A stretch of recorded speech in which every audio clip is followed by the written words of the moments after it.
గత ప్రభుత్వాల హయాంలో సబ్సిడీ ద్వారా బీసీ బంధు ఇస్తే బ్యాంకుల్లో సురిటీల కోసం లబ్ధిదారులకు ఇబ్బంది ఎదురయ్యే పరిస్థితి ఉండేదని మంత్రి హరీష్ రావు అన్నారు. కానీ కేసీఆర్ అవన్నీ ఆలోచించి ఇలాంటి ఇబ్బంది లేకుండా బీసీ బంధు ఇస్తున్నారని గుర్తు చేశారు. గజ్వేల్ పట్టణంలో 360 మందికి పైగా బీసీ బంధు చెక్కులు హరీష్ రావు పంపిణీ చేశారు. తెలంగాణ ప్రభుత్వం మహిళల కోసం సాగునీరు అందించిందని, కాంగ్రెస్ ప్రభుత్వంలో రైతుల కళ్ళల్లో కన్నీరు వస్తే తెలంగాణ ప్రభుత్వంలో సాగునీరు వస్తుందన్నారు.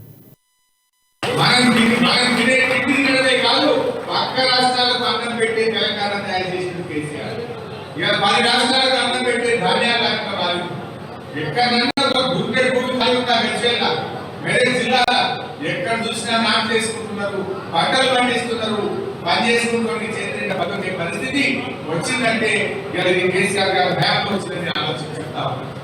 నిజంగా ఆలోచించండి.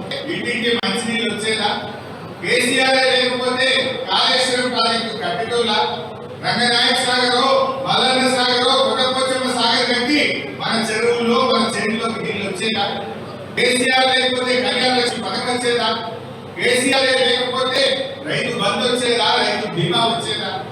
నిన్ననే మా దావాన్ని రివ్యూ చేస్తే పోయిన నెల జూలై నెలలో ఎన్ని కాన్పులైతే తెలంగాణలో అయినాయో 72.8% కాన్పులు సర్కారు దావాలు అయినాయి.